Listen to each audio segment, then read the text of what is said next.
Hi, everybody. Today's May 18th, 2023, and I'm honored to have with me Professor Leslie Epstein, a writer, an interesting man. Tell us a little bit about yourself and your trials and what you've been up to of late.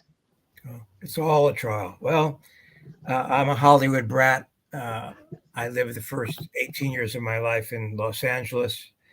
My father and uncle wrote Casablanca and a lot of other great films, mostly for Warner Brothers. Uh, I foolishly fled that environment, I think, to become a sort of highbrow. I went to college in the East, studied in England, and I thought I'd be a playwright at first, but the plays I wrote didn't get produced, but the short stories I wrote got published, and I just lazily fell into the road of least resistance and published a novel in the 70s and then another. And so I became a novelist. Though now, in a way, as the circle draws toward closure, I'm turning some of those stories and maybe even novels, I hope, into screenplays, returning back to where I began. So there's a nutshell version of of a life. I got married along the way. I have three children. One of them quite famous. Theo broke the curse in Boston and Chicago. My daughter works. My daughter Anya works. Does wonderful work in television, Homicide, and many other terrific shows. And In Treatment being my favorite. And so there again is the nutshell version. In Treatment's quite an interesting show. Oh, it's here's a great story about that show. Um, she and her husband Danny Futterman did it together, a whole season together. They were the showrunners. And at the end of that season, their boss called them in at HBO and said, Anya, uh, 22 million people watch, I don't know, Dancing with the Stars or whatever one of those things is. And I don't know a single one of them. 150,000 people watch In Treatment, and I know every single one. We're going to have to cancel the show. And it's a shame. It's the way, I mean, it's worse now, even. It's above all worse at HBO, where terrible things are. And that wonderful network is going the way of all flesh, I'm afraid. So what do you mean by that? What is happening? You're saying there's an absence of quality, or what? Yes, that's your nutshell version. It can't be improved. Absence of quality is it. I mean, it's the way of all flesh. It's money. Finally, that's why I'm going to picket at BU this Sunday with my daughter, because they've invited the new head of HBO and that whole conglomerate. They made a big mistake and invited him to be the keynote speaker at the BU graduation. I've taught at BU for 45 years or so in the creative writing program, and the man that they've invited is sort of exemplifies everything that's going wrong. I fear in television, not just at HBO, but in television in general. It's why there's a strike. I mean, all these movies now, all the movies are so dreadful. Think of Casablanca and then think of the successful movies now. They can certainly be written by machine. You almost think they're written by machine already. And so one of the things they're striking about is that doesn't happen. But who cares who writes those movies? It's the little tiny independent ones that still give one hope about the industry. So what movies are quote unquote those movies? Well, they all come from Marvel Comics, do they not? Those are the ones. Batman and Superman and Wonder Woman and I don't know, where there are car chases and one man knocks out 20 others and the spider goes through the air. And I haven't seen one of them, but but I used to read the comics. So I Right. sort So there's an interesting point there. You read the comics. I read the comics. I grew up on Batman, well, mostly Superman originally, and then Batman. And I kind of preceded and abjured the Marvel comics a little bit. I thought they were too fantastical, I guess. Not, obviously there are superpowers in Superman, but Batman, didn't have superpowers. But clearly they speak to something. They speak to a need, and I'm wondering whether you extend the same abhorrence to, say, Star Wars, or something that's kind of become a little bit more in the canon. The I even wonder whether they could make Star Wars now. I mean, it's dreadful enough, but interesting in ways, and technologically interesting. And I wonder even now if they could make that. They prefer cars crashing over bridges and bursting into flames and all the rest of it. I mean, basically, we're a country of 9-year-olds, and 9 to 15. Those are the ages that go into the theaters, and those are the people that we make movies for. And the same people who go to vote for Trump too, I'm afraid. Well, I voted for Trump. I voted for Trump, and I would vote for him again, because like in anything else, it's always a matter of compared to what. And I think the economy was better under Trump. Oh no, it's not. We Okay. have oh no, it's not. We have under 3.6 unemployment now, the greatest rate since the 1960s. Biden's created more jobs than any other president. The debt under Trump, 25% of the entire debt since this country's founding, Trump is responsible for. And then he cuts the income tax to make it even worse. I mean, all my best friends are conservatives, Randy. Maybe you'll be a best friend too. I think conservatives tend to be nicer people in some way than liberals, but boy, do they ruin the country. Well, we can agree to disagree. I think that Reagan brought in the greatest prosperity and peace, in a sense, and so despite all the warmongering cries from his opponents, there was essentially a time of peace. That others did not venture forth to do some of the adventure, kind of gambits, such as Mr. Putin did under Obama, and now Biden. So I think there's a little bit of who took us into Iraq, and who manipulated the evidence to go there. I mean, the most disastrous thing we've ever happened. I don't want to spend too much time on this, but that's the same quote unquote evidence that John Kerry witnessed and voted on as well in the affirmative. So the question is whether the CIA and Obama did not. Well, they go on their own evidence. They go on the evidence that's presented to them, and that's oftentimes a problem if the bureaucracy presents things in a certain way. But again, I we could go on politics for a long time, but I kind of want to stick, perhaps with some of your. Let me ask you one last question. Would you vote for Trump again? I said I would. I mean, it's like again, it depends on what. It depends compared to what. I think Biden is the greatest one-term president we've ever had. I wish it would be just one term, but I think he's accomplished more with NATO and Ukraine and the foreign sphere, and passed more significant legislation than any other one-term president we've ever had. So I think if you compare. Well, I think there's a radical agenda. I mean, you see the borders have opened up. I mean, it's the opposite of a wall. This is the biggest crowds that Joe Biden has ever garnered are at the Rio Grande. There's huge. I don't think that's true. There were supposed to be the caravans, Laura. Oh, they're there now. I'll send you pictures separately, but that's another topic. I had on. Nothing happened when 42 expired. Nothing happened. In fact, it went down 50% on the day that Fox told us we were going to be inundated. So a lot of this is just made up by Fox. I'm not sure Fox is all that, and mind you, and the way things get filtered, everyone complains about Fox, but there's kind of a metronome, synonymous confluence of people spouting the same stuff through all the other channels. And at least Fox, tends to look at things a little bit differently, what I think is, reasonable for discourse. Oh boy. Well, we don't see it the same way, Randy. Yeah, no, I understand that. You said on one of your TED Talks you are not a Teddy, but a Franklin Roosevelt politician. That's who I am. I'm an FDR Democrat. Yeah. Okay. What about JFK?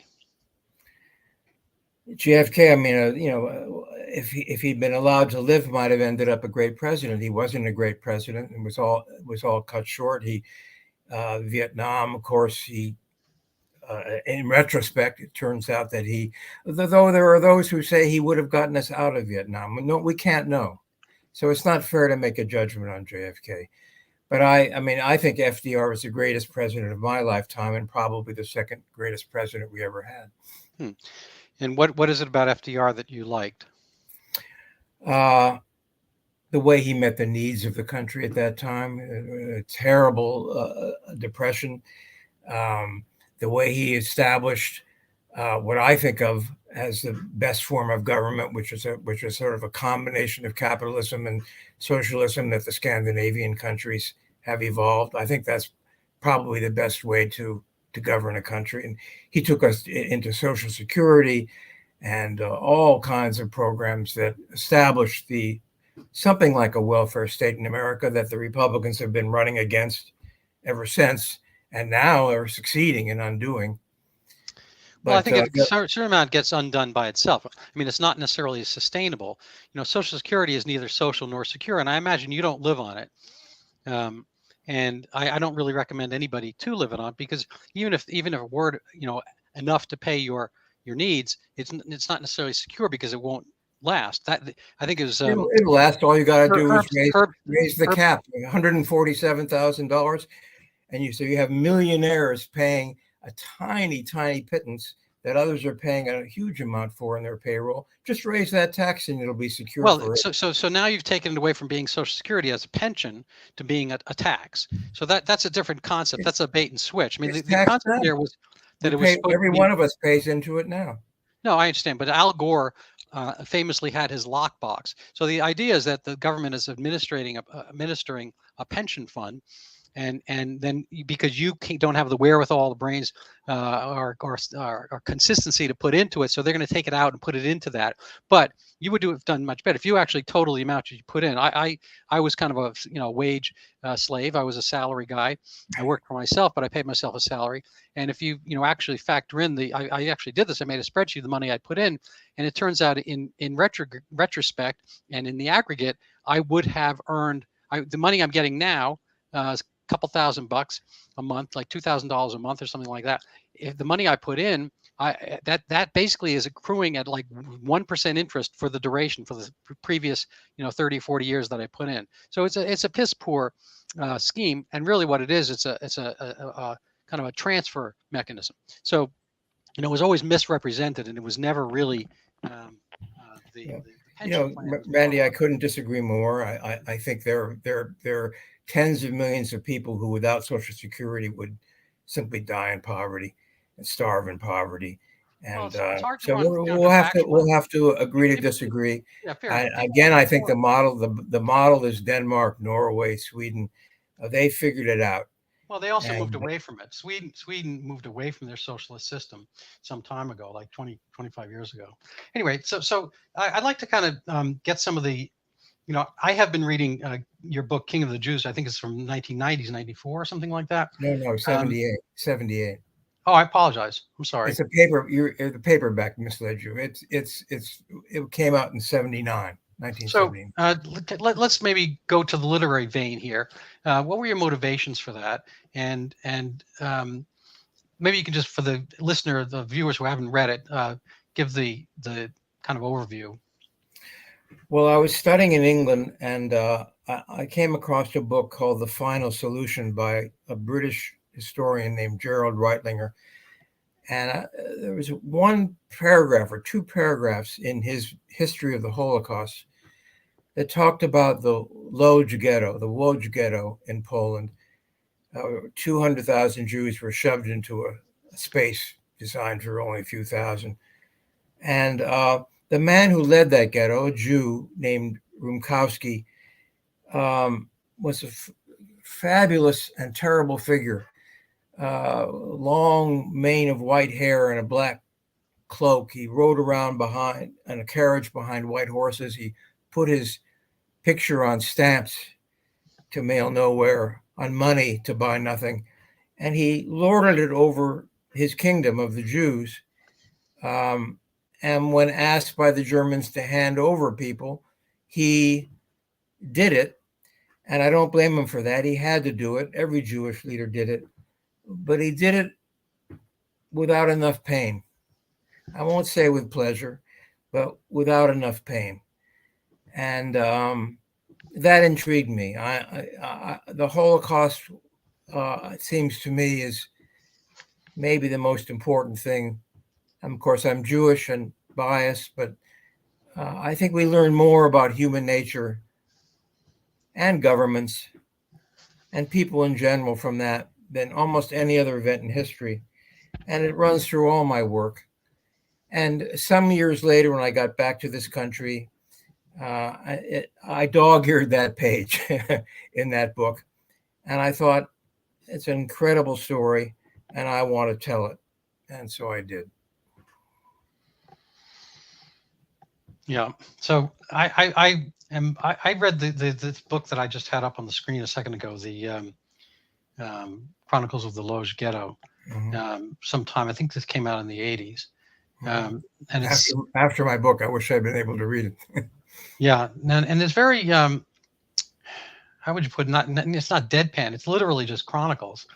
So it's not a novelistic flair that you bring, frankly, but it's all very methodical, I guess. And so a lot of it's banal, day-to-day stuff, but but of a diminishing landscape.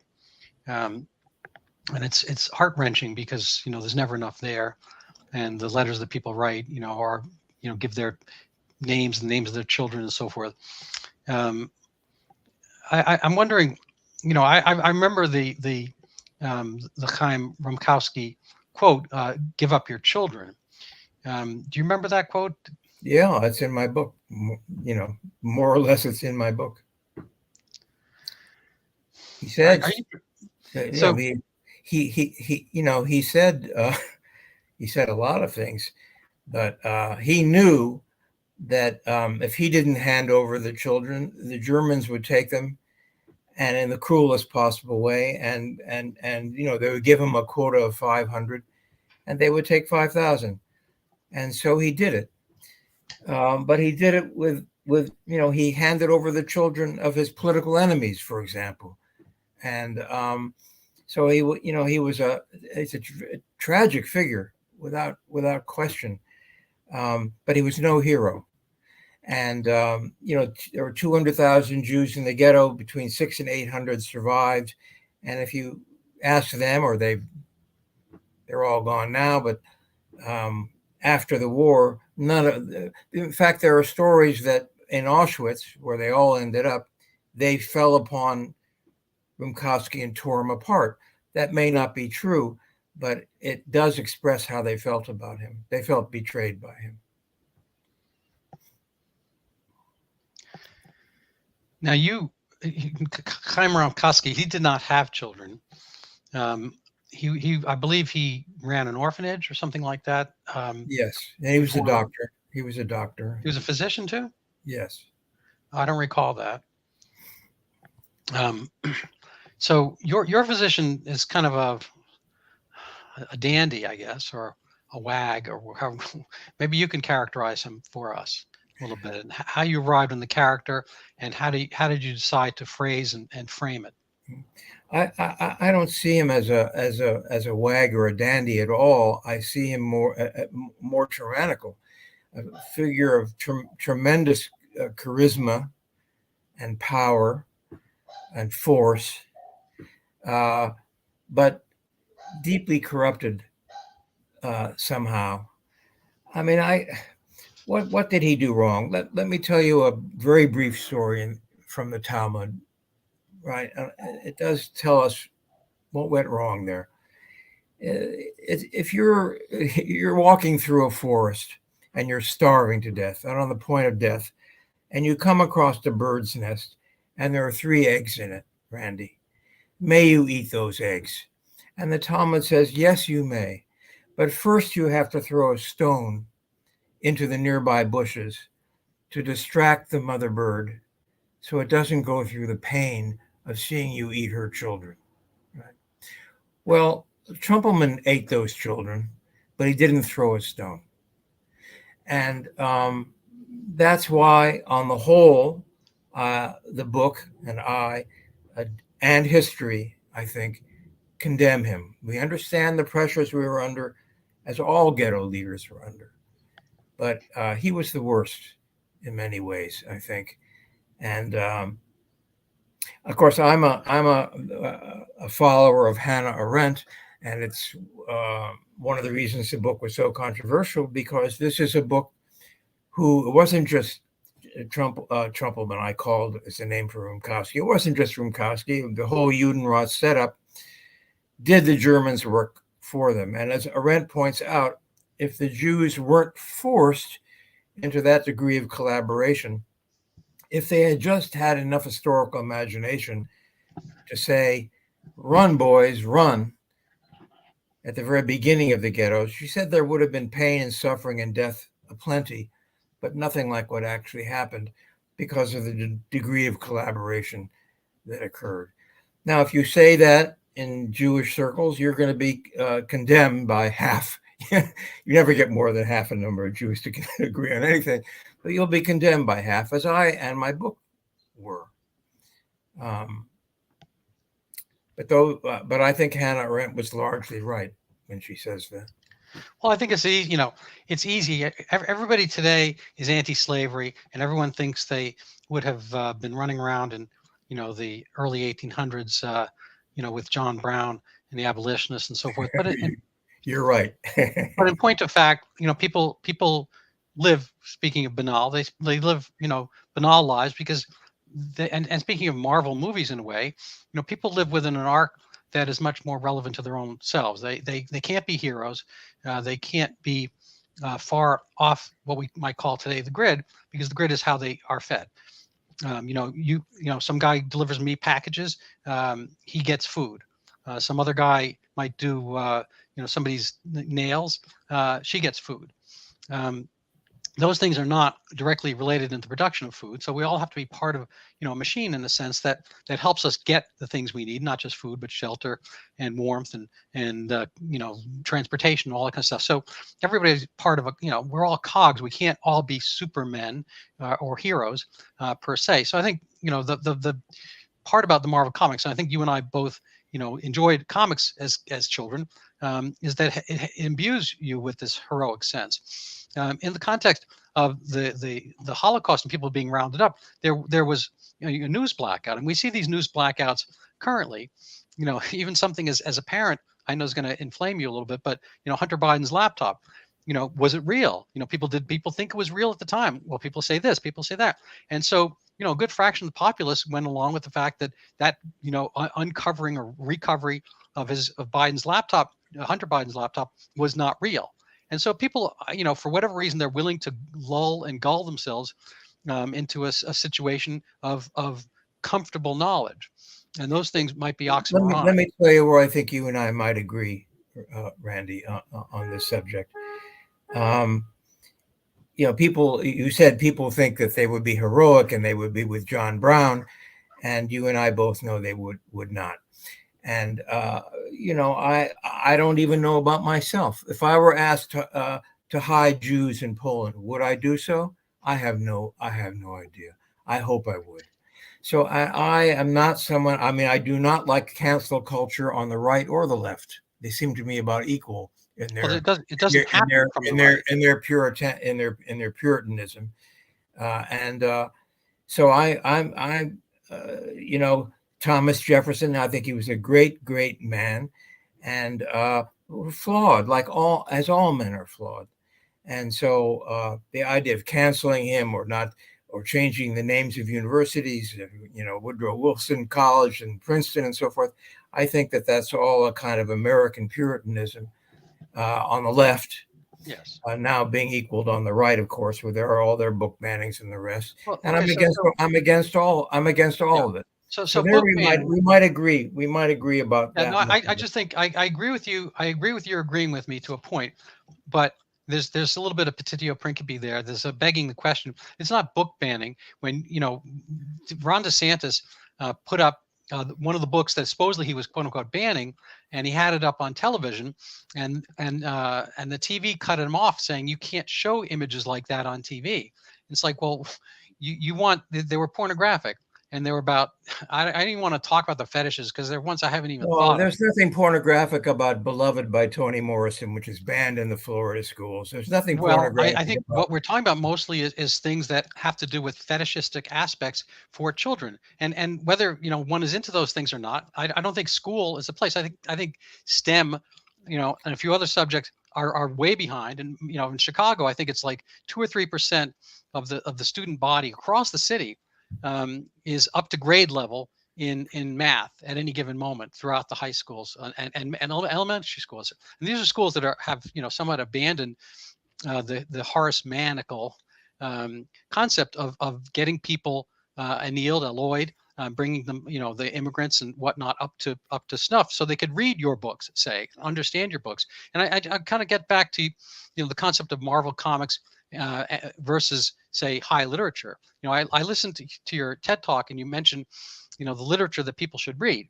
I have not read the Brothers Karamazov. I read Crime and Punishment about 2 years ago. I thought it was an incredible experience. I had never read Dostoevsky. I had steered away. Brothers Karamazov is even greater. Is even greater. Karamazov. So, yeah, put it on your list, Randy. It's an even greater book than Crime and Punishment. Will you read it to me? No, but you can get it. It's a terrible recording of it, but maybe you can get a better one now. The one I listened to was terrible. You can get it on Audible books. Right, but people shy away from that. I actually, one of the things I found a little bit tricky about Crime and Punishment even was just kind of the names. If they were Smith and Jones and whatnot, but some of the names get a little cumbersome. I told you we're a country of 9-year-olds. Well, yeah, to an extent. I don't really buy into that. I think that every country is like that to a certain point. That is how people operate. There's never been a situation where we could have only elites, reading Middlemarch. I don't think that happens. I think that there's a kind of a monarchical aspect and an elite that could do that. But I think in the days of Voltaire, I bet you could walk down the streets of Paris and throw rocks in every different direction, find nobody who's read Voltaire, and maybe in the certain salons they had. In the 19th century, Andy, people were lined up on the docks of New York. You know why? Because the boat was coming in with the latest installment of Dickens. And those were not elites. He had a mass, and what we call now a mass audience. And they couldn't wait to find out what was going to happen to David Copperfield. Well, that's that's also people are capable of that, but my beloved film industry is dumbing everybody down. And again, that's why I'm going to be picketing my own university on Sunday. So that's an interesting topic. So what's the essence of your gripe and argumentation with, and I don't know the HBO president name, who is that, and what's the essence? Well, about BU and because they got caught. The guy's a graduate and he's got a lot of money, but they didn't think it through and they didn't realize. I think BU is a really wonderful place and it has a fine president and everything else, but they didn't think through, and they got caught by the strike, of course. But they didn't think through, what has this man done at HBO? Has he made it a place where people are waiting? Because in treatment, the next installment is the next installment of Dickens, right? It was a really wonderful show, and so were many HBO shows then. But look what's happening now; they're just not doing it. And I think that's worth picking. So let me see if I can paraphrase. Your gripe is that they're not putting, I don't know, intellectual content enough into HBO. Anything that's challenging, they have a lower view of the American public than I do, and then I think probably than you do, Randy. And they think if it's challenging, or daring, or has Russian names instead of Smith and Jones, right, that the people won't watch it, and it's a self-fulfilling prophecy because then they give them junk, and that's what they go to, and So you have an infantilizing of the American public, and why Marvel comics used to be for kids. Though I must add, the Scrooge McDuck was my favorite. But and now the kids are running the entire culture. The entire culture is aimed at kids because it's the 13 and 14-year-olds are going into the movie theaters.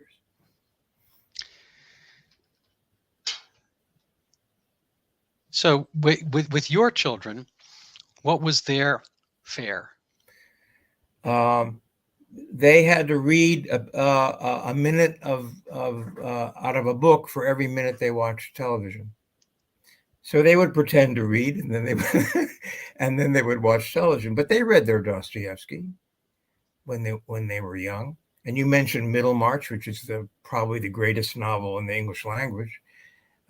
They read those things. And they're not extraordinary kids, anyway.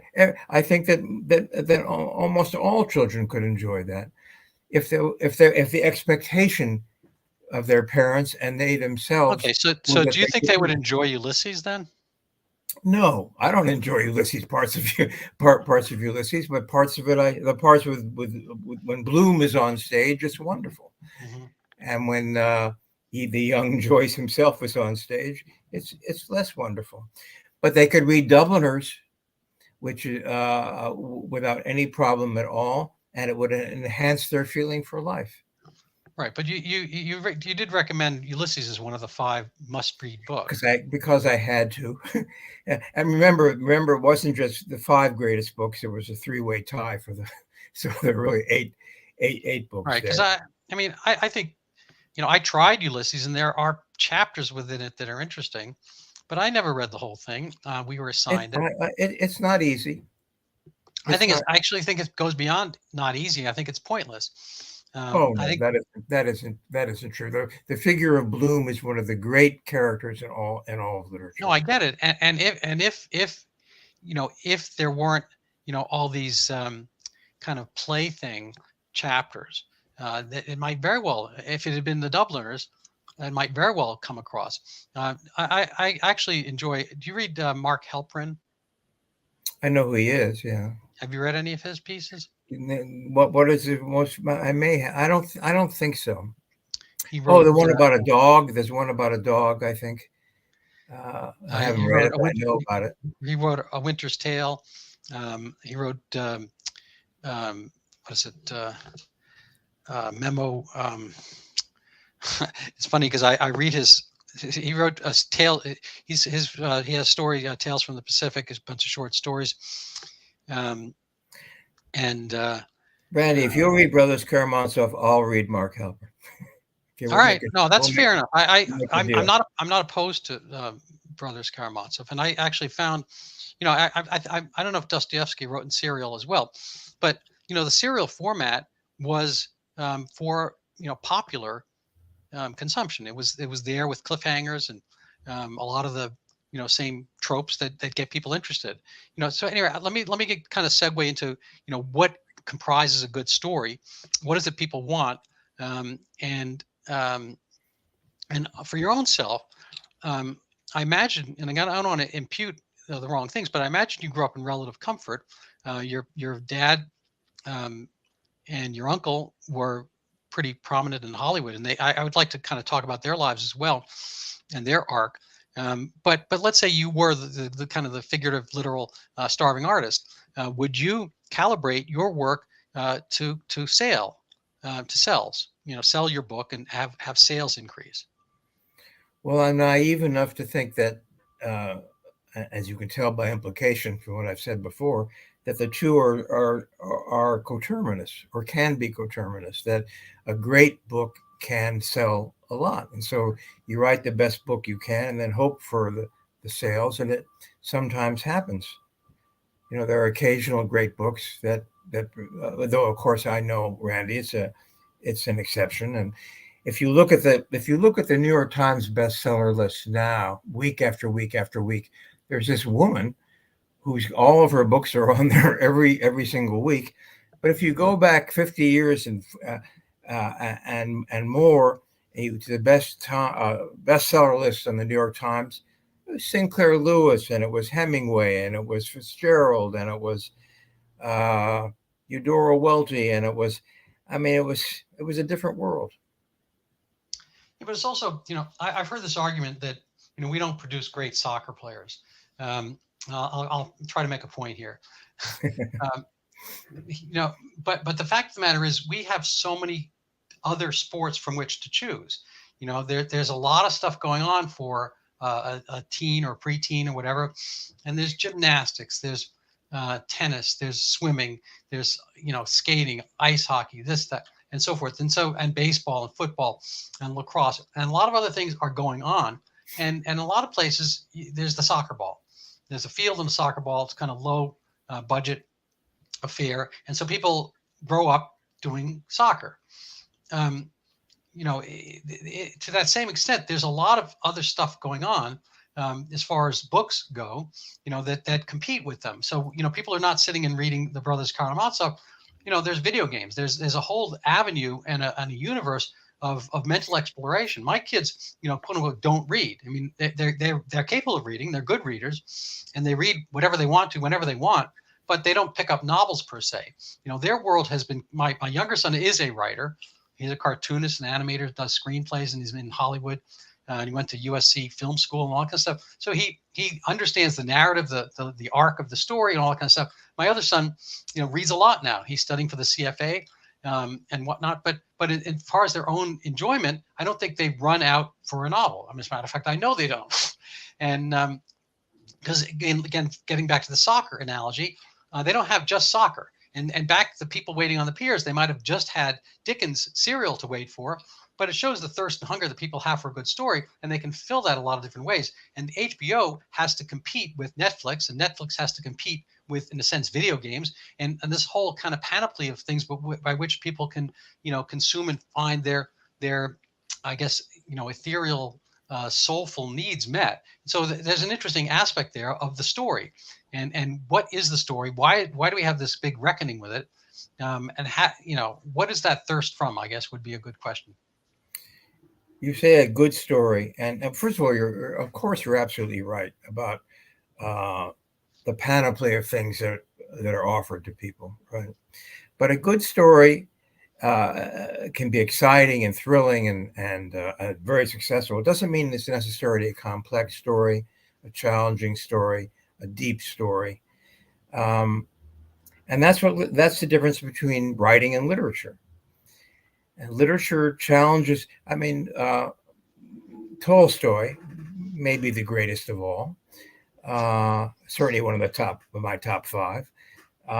So what is the goal of literature? He says it is to take the reader by the back of his neck and force him to love life. I think that the things that you're talking about, Randy, are diversions from life. They don't force you to love life, to understand it, to grapple with it, to be defeated by it, to rise up again and to fight another day, to see life in all of its complexity and wonder and beauty. Those things don't exist in that panoply of things you're talking about. You're not going to find a video game. You'll find a good story on a video game. There'll be a bad guy and a good guy and a conflict and all that. But you're not going to find the kind of things that Tolstoy was talking about when he talked about forcing a reader to love life. Fair enough. But we can never be that character in Tolstoy. I did read War and Peace. I found it captivating. I was in medical school, and I shared a house with two others, and I was paying for the entirety of my medical school in the late 70s and early 80s, $58.33. So multiply that by 3, you can see our rent. But I think it was $175 a month, which is an amazing thing. And the guy, I guess he liked medical students. He refused to raise the rent. So that was basically my scholarship. But I remember one weekend, I started Tolstoy, and it was cold up in Rochester, which is not really, it's almost pathognomonic of Rochester. And I boom, and it's like I had the thing finished in a weekend. I barely slept, and it is a captivating story. On the other hand, I could have gotten bed sores if I read it 18 times in a row. I didn't really move during it. You're not living life. You're absorbing and following the arc of others living that life. Video games. I'm not a video gamer, but people have huge excitement. We have a tenant right now who's a young man in his 20s, and he spends a lot of time on video games. Now, is he having a satisfying life? I don't know.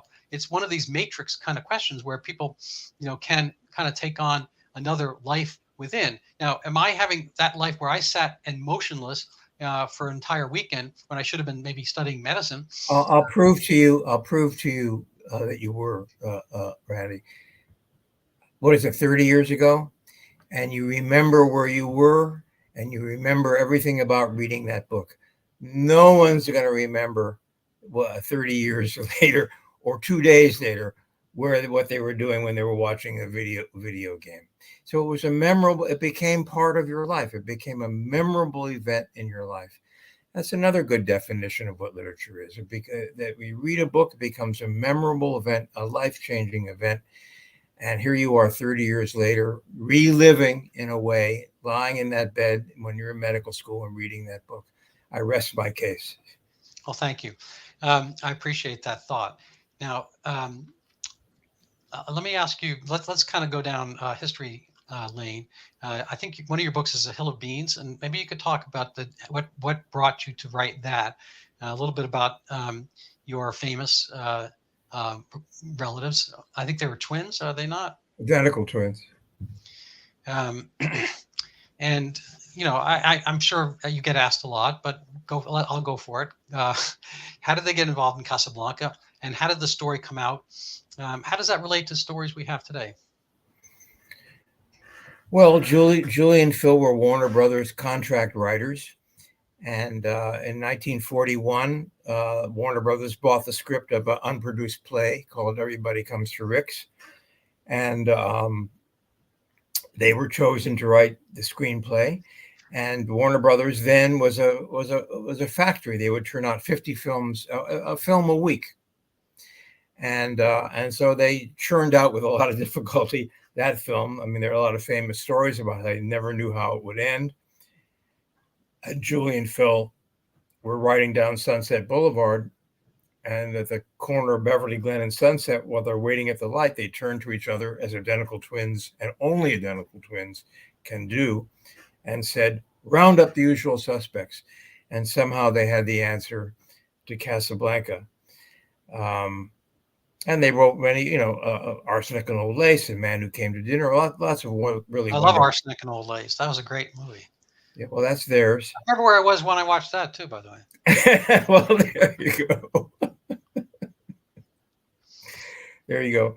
I mean, Randy, we couldn't disagree more politically, but as I said, you are open to humane experiences. And I find that to my wife. Many of my conservative friends, and I can't get too angry at them. So prick me, do I not bleed? Shylock. In fact, I just had this discussion with my son-in-law about Merchant of Venice, and I said, and it's a good example. Are we going to stop reading Shakespeare because he was anti-Semitic in that play? Of course not.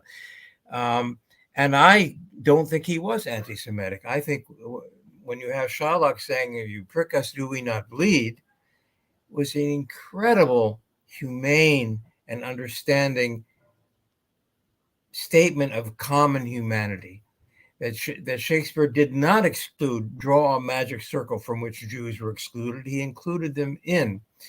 And for his time, it was an example of his depth and his greatness. And that's true of so many. I mentioned Jefferson before and others. You don't cancel people because they're creatures of their time. You look for ways in which they were able to express their greatness in spite of their time. So given the time we are in, and you're at the university, and even at your youthful age right now, you're probably towards the end of your career. I had recently on Heather MacDonald, and she wrote just now. She's written many excellent books, but she wrote When Race Trumps Merit, and really it's the implosion of our academies across the board in pursuit of the goals of "quote unquote" equity, which is not equality. Its equity is to match the outcomes to the local population by ethnicity or race or whatever other standards, qualifications you want to put. And this is putting huge strain on merit. People who, again, you and I don't disagree, so I'll give you a left-handed compliment that, for a liberal, you actually think really well. Anyway, I'm not politically correct, Randy. I mean, if you go to Tablet Magazine and read my essay, Room 222, I spent a year at BU fighting political correctness and all fair of this. enough. So what is happening? My understanding is that City University of New York, which was City College when my father went there, it was one of the few places that would take Jews at the time. He wanted to go to medical school. He wound up being a lawyer instead. But he couldn't get into medical schools because there was only one that didn't have quotas, and that was Creighton out in Omaha, and that was kind of too far a bridge to travel and so forth. People were actively, back in those days, actively discriminating against Jews because Jews were smart. Now we have Asians, and schools are actively discriminating against Asians, which I think is kind of a bucket term. I mean, I think it's Indians and Chinese for the most part, familially. And so we are going out of our way to give points to people based on race and take points away from people based on race. That sounds a little bit Hitlerian, as a matter of fact, a lot. And what are the strains and stresses within the university? Just to get back to CUNY, right now, I think they have really tamped down on the number of Jewish hires.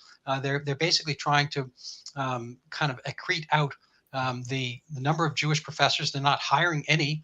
And so, it's a weird thing. I mean, New York City is the largest, Jewish population city on earth at last reckoning.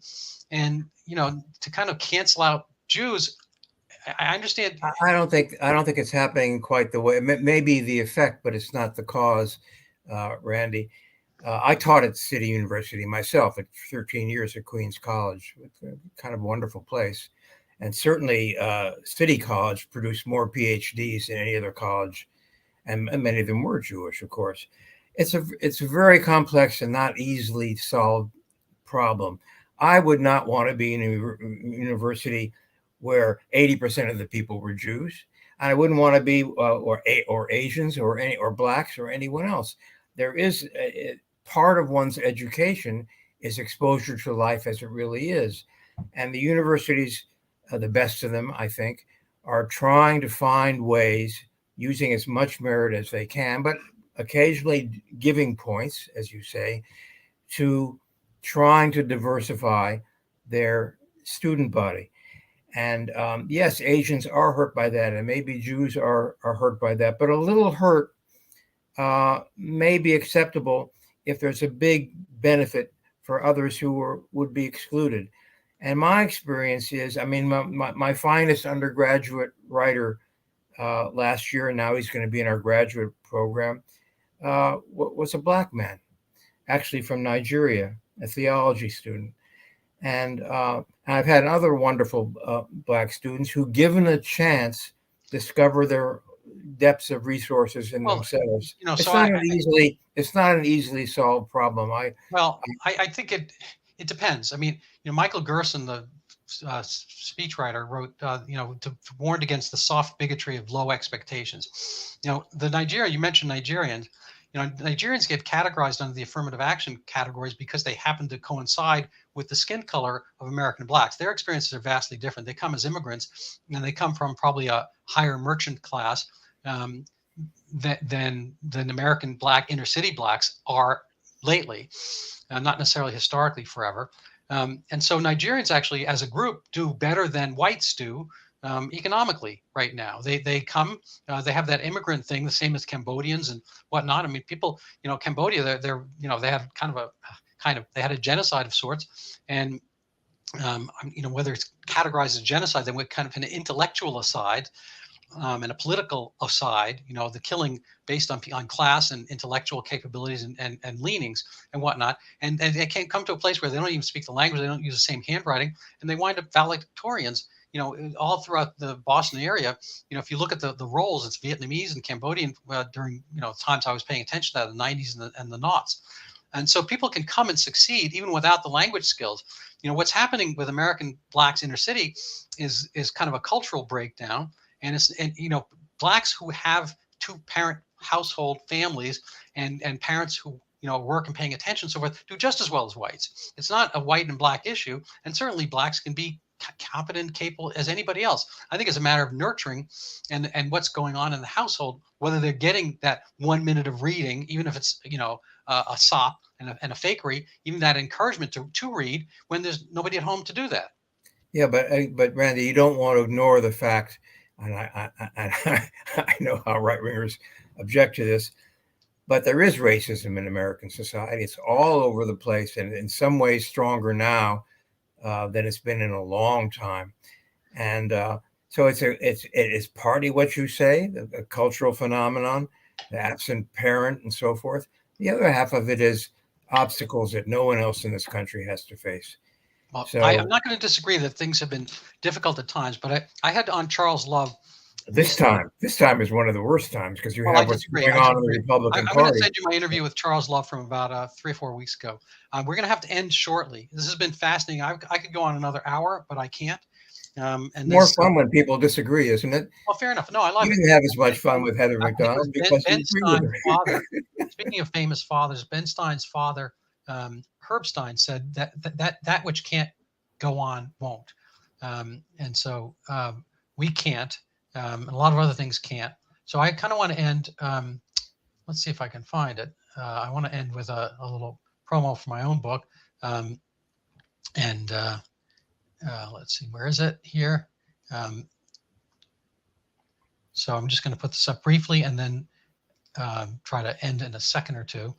This is my book, Overturning Zika, The Pandemic That Never Was. You can help support my videocast, my podcast, and my life in general by reading this book. You can buy it. You don't have to read it, I guess, if you just buy it. And I'm hoping I'll send you a copy. I'll even autograph it. Maybe we can trade. Okay. Last word, 5 seconds. As I said, Randy, it's more fun when people disagree. So I've had a good deal of fun. Thank you. And good luck with your book. Thank you. And we live in the same town, so maybe we'll get together and have coffee or something like that. That would be great. All right. Thank you. Have a lovely day. Thank Bye-bye. you. All right. Bye-bye.